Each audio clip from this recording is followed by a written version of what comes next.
Failure at least has a storyline. What you fear is the quiet version of life, where you're replaceable, where someone else can do your job, live your rhythm, take your place, and the world barely pauses.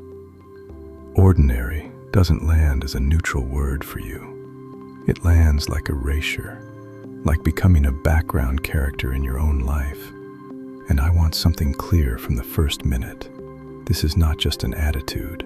It's not a motivational preference. It's a configuration, a built-in signature. In the symbolic language of astrology, this is what happens when the Sun and Uranus are tied together.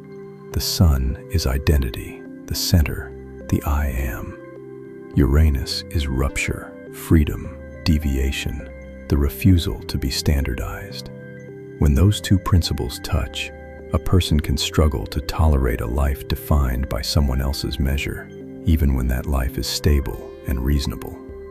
That's why, even when everything is fine on paper, you feel restless in your bones. It can look like impatience, but it's more specific than that.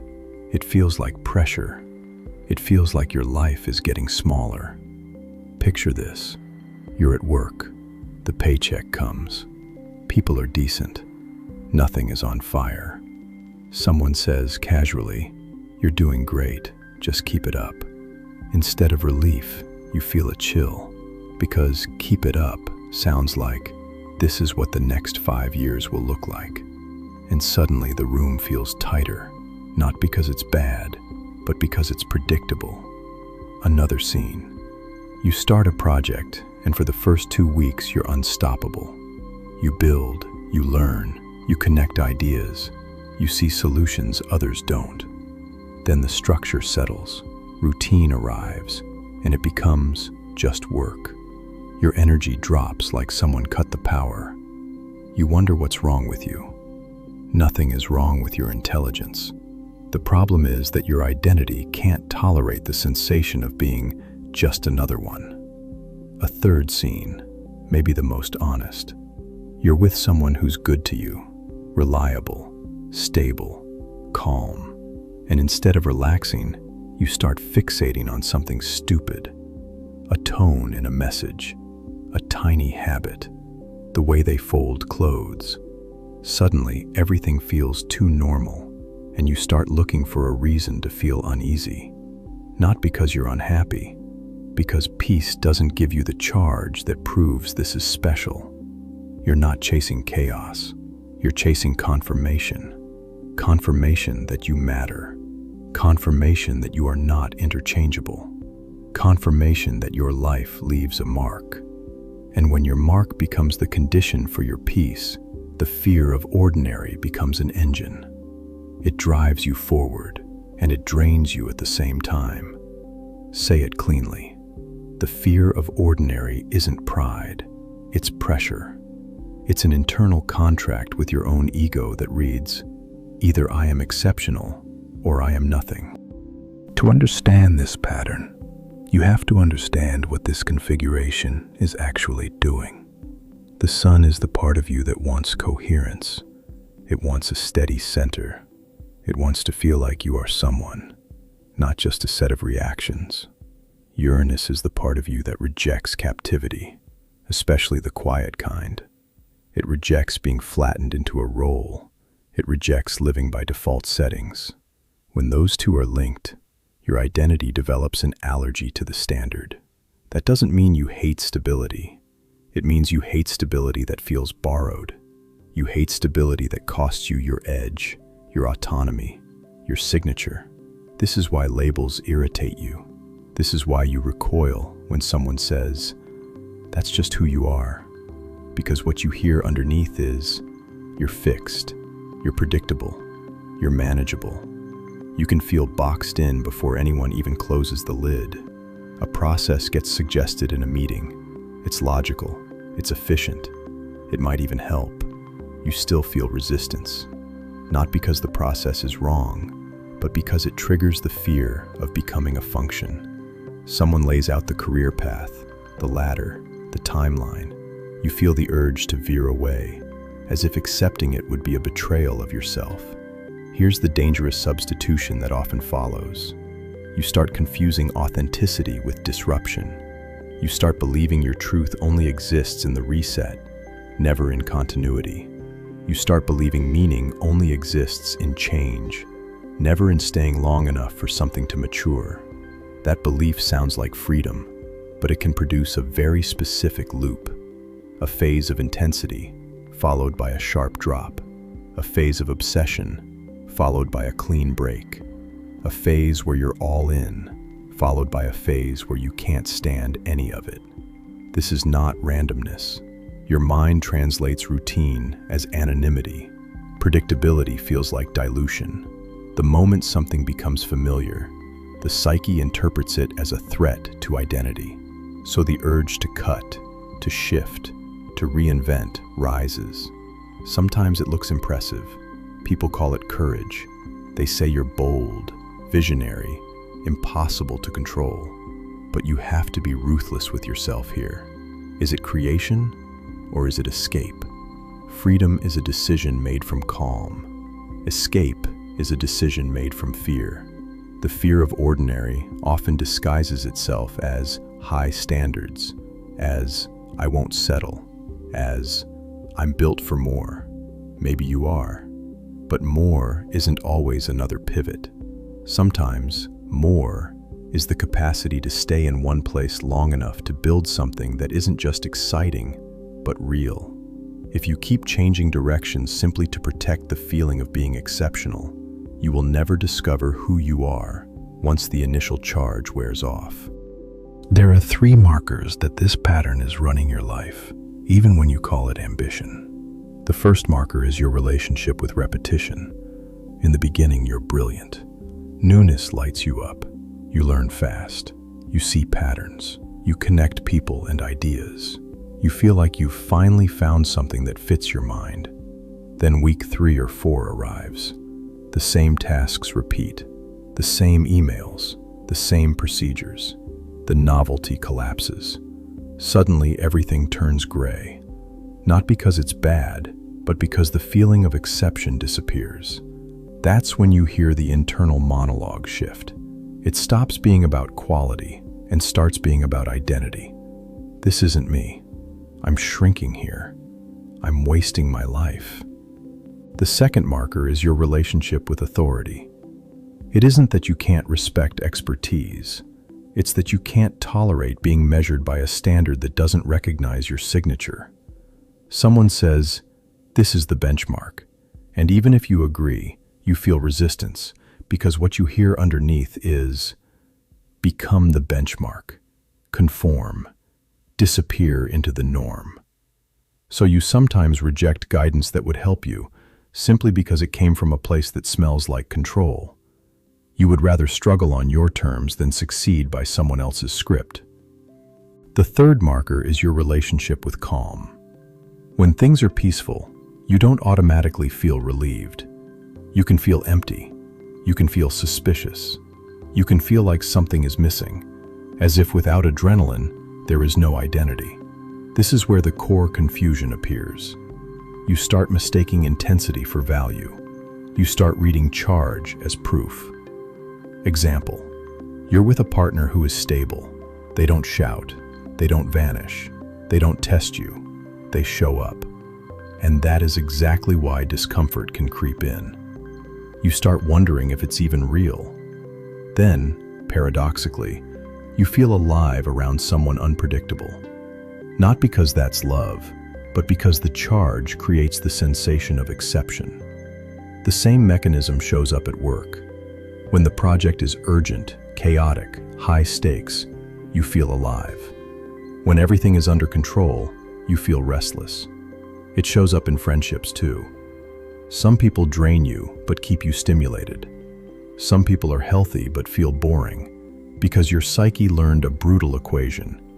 Drama equals life. Calm can start to feel like defeat. That isn't a moral flaw. It's how this configuration looks for oxygen. Until you recognize it, it runs you. And if peace feels like defeat, you will keep choosing intensity, even when you already know the bill that intensity sends later. The cost of this pattern is rarely one dramatic collapse. The cost is the accumulation of small exits. You leave jobs too early. You leave projects at the moment they turn stable. You leave relationships right when they might become safe. The first cost is continuity. The biggest things in life are built through repetition. Mastery is not inspiration. Mastery is boredom endured long enough to turn into power. You often leave right before boredom turns into gold. You start learning, building, deepening, and then the familiar feeling arrives. This is getting too normal. You walk away to protect your identity from the feeling of being ordinary. The second cost is relational stability. People struggle to stay close to someone who keeps rewriting the rules. Someone who always needs more space, more edge, more movement. You can become intense, compelling, unforgettable, and still be hard to hold. The third cost is inner peace. Because if your worth depends on being exceptional, then an ordinary day becomes a threat. A weekend without a big plan becomes guilt. A quiet season becomes suspicious. Eventually, fatigue arrives. Not fatigue from effort, fatigue from proving. Fatigue from living as if you must be above all the time. Let me be precise so we don't drift into the wrong narrative. This is not something happened, therefore you became restless. This is a built-in signature. It's not something you heal like an injury. It's something you learn to channel like electricity. People with this imprint can look like they're constantly searching for themselves, but the truth is sharper. They're fighting anything that makes them feel interchangeable. That is why calm, normal life can feel like dilution, as if identity is melting into routine, as if life is turning you into someone who could be anyone. This is where many people make the wrong move. Not because they're foolish, but because this configuration pushes them to seek proof through radical change. The dramatic reset delivers a quick hit of exception. It also destroys what would have become stable strength. Stable strength only appears when you learn to be exceptional without needing to burn everything down around you. Now the part most people miss.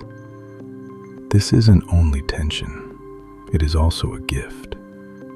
The same imprint that can make you restless can also make you a future sensor. People with this pattern can often detect when something is becoming hollow form. They tend to notice when a system is drifting in the wrong direction. They often sense when normal is just habit without meaning. That is why they interrupt. That is why they innovate. That is why they refuse to play by rules that feel dead. This can be disruptive, but it is also the engine of invention. Art, new models, new ideas, new ways of living. The problem is not that you want to be exceptional. The problem is when exception becomes the only way you can feel valuable. When exception is defense, you exhaust yourself. When exception is choice, you become free. That is the difference between escape and creation. If you are escaping, you have to light a new fire repeatedly just to feel alive. If you are creating, you can build even when there is no fire. Because you stop using intensity as proof of identity. You start using depth as proof of maturity. Depth asks for one thing: staying. Staying when it becomes repetitive. Staying when there is no applause. Staying when there is no adrenaline. Staying when it is just work. That is what separates talent from force. Talent is the beginning. Force is what happens when talent has continuity. Sometimes the bravest move isn't leaving. Sometimes the bravest move is staying. Staying in a calm relationship long enough to learn the difference between peace and boredom. Staying in a stable project long enough to learn the difference between routine and imprisonment. Staying in discipline long enough to understand that repetition doesn't kill identity, It builds identity. This imprint does not demand that you become normal. It demands something harder. It demands that your originality becomes sustainable. It demands that your freedom grows a spine. So this is not a call to make peace with average. That would be the wrong message. This is a call to stop living as if peace is defeat. It is a call to stop running from ordinary simply because an ordinary day doesn't provide instant proof of exception. Here is the key. You don't need to turn Uranus off inside you. You need to lead it. You don't need to kill the need for freedom. You need to give it structure. Because freedom without structure becomes restlessness. Freedom with structure becomes authority. When you do this, a paradox appears. You become more powerful. You stop using exception as armor. Exception becomes clean, creative energy. Your originality stabilizes. It doesn't spike and vanish. It becomes your rhythm. It becomes your signature. Then you start building things that last. Not because you surrendered to average, but because you stopped running from the shadow of the word ordinary. The truth is simple. The greatest things often look ordinary while they are being built. Discipline looks boring. Mastery looks repetitive. Depth looks quiet. But when you stop fleeing that quiet, you start building a real mark. Not a mark that exists only during excitement, but a mark that remains. The fear of ordinary loses its grip the moment you can tolerate an ordinary day without feeling diminished. It loosens the moment you can stay without needing to cut just to feel exceptional again. It breaks the moment you understand that you don't need to prove you're an exception. The exception becomes what you build, what you refine, what you endure, and what you refuse to abandon the moment it turns calm.